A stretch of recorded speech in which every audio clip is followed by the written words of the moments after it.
is nag-test siya sa beauty court, which is kanang usa na siya ka OFW nga one. Nibalik siya sa Philippines kay tungod namatay ang asawa and nagtrabaho siya.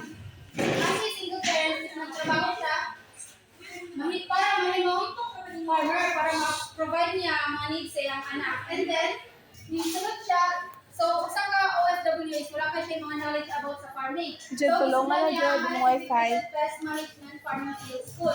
So, dira na yung first na ikan ang one, kanang Viticor. So, ang Viticor, nagkuhan siya ng voluntary siya nga makuhan sa ng demo testing sa Viticor aron sa pag-provide sa mga needs sa iyang anak. So, ang Viticor nga yung demo testing is ni-harvest siya o ni-reach siya o 7.2 tons per hectare. Kaysa sa mga usual lang kanang mga mais. Which is nagkuhan siya o 4.2 per hectare. So, ang Viticor is dili na siya needs o mga insecticide spraying, then mas less siya gasto. So, next. Genetic engineering and veterinary practices like selective breeding and denotes the domestication.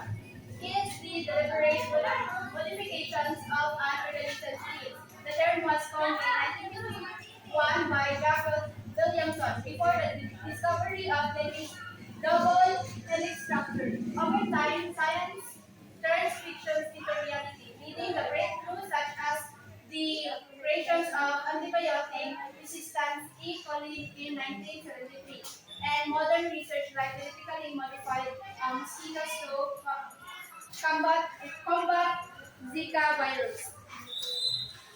So, genetically modified organisms are organisms created through genetic engineering according to the World Health Organization in 2004. 14. A GMO is only plants. A GMO is any plant, animals, or microorganisms whose DNA has been altered in a way that do not occur naturally through mating and natural recombination. The diagram below shows how the bacterial genes can be inserted into plant cells to produce a genetically modified plant.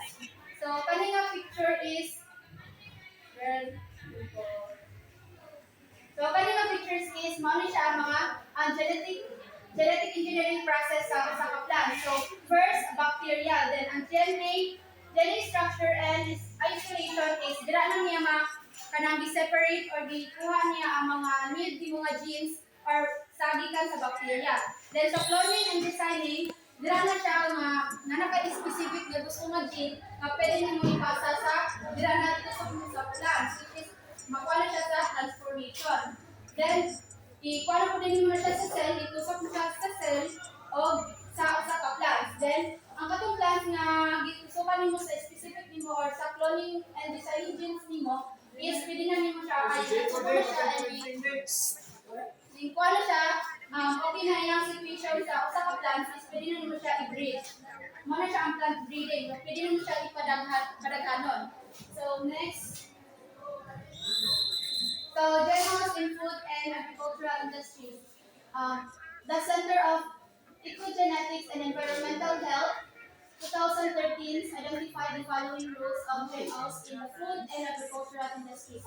So pest resistance. First, pest resistance. So pest resistance is one of the example niya is Viticor. Kaya ang Viticor, kuhaan man siya kanang let's say siya magkakuhaan sa modified Viticor is modified with Bacillus thuringiensis genes to kill spores. So may sa pictures na akong gikuan is kani siya mao ni siya mga corn borers na pwede siyang bukuan sa mga corns, but pag ang pest resistance man, so ang Viticor is one of the example ana kay ang Viticor dili naman siya basta-basta nga makuanan og mga pest or kaya niya protektahan ang iyang kaugalingon. Next is paper production. Paper production trees can be genetically modified to make paper. Paper. Virus resistant genetically modified plants to resist certain viruses. Dahil na siya kuha.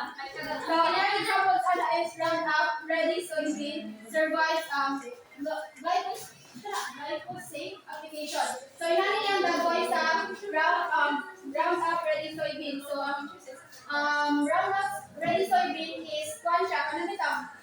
Usa siya sa genetically modified na dili siya basta-basta bitaw mamatay pagamitan mo siya nga glyphosate na application. Like mga spraying ba nga pampatay bitaw sa mga weeds, something na na. So kani siya nga soybean is di siya basta-basta maapil, di siya mapatay o kapil. Kaya niya protect lang mismo nga tanong. So next is herbicides tolerance. Genetically modified plants that tolerate herbicides. Example is Karapag rich. Number 4 is fortification. Genetically modified plants fortified with certain minerals. So, yan example is golden rice, enriched with beta-carotene or vitamin A. So, sa paano ang golden rice is also one of the examples of fortification. Kaya based sa itong mga kita is na siya different, di ba, sa natural or kanang usual lang ginagamit ang ginapaano itong rice and sa golden rice. Ang golden rice is usa na siya ka genetically modified nga kuan kay nasa yung gene nga giturok bitaw sa usa nga rice aron mas madumagan siya og vitamins or usa may tawag na or beta carotene nga kuan para sa himong rice nga inana. So next is cosmetic preservation. Genetically modified plant resist natural discoloration. Example is Arctic apple.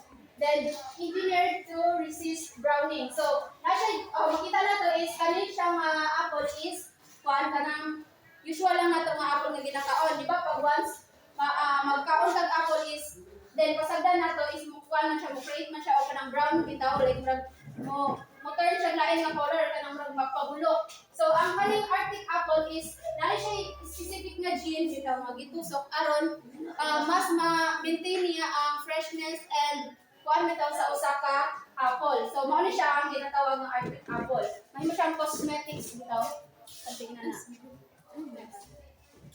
Next is increased growth rate. A genetically modified organism that has higher yield in growth than normal species. Example is aqua advantage salmon.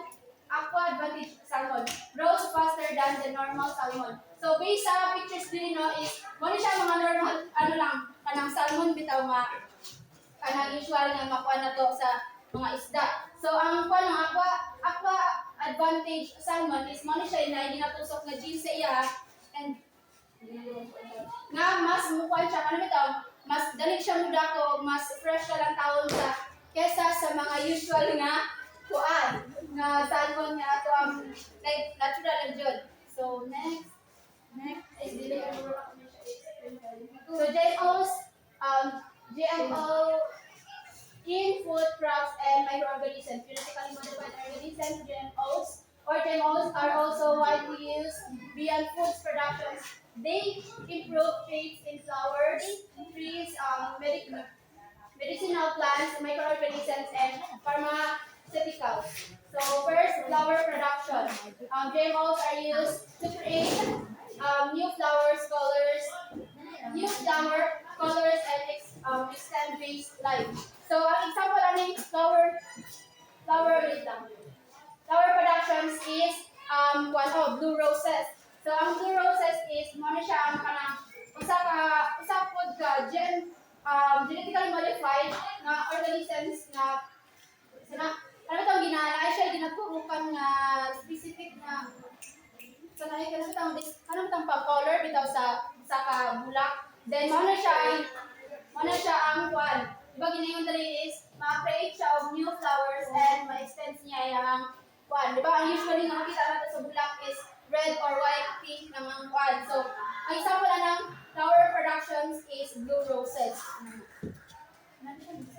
Paper productions, trees can be genetically modified to make paper processes easier than more efficient. So, then pharmaceutical productions, plants can be engineered to produce valuable medicinal compounds.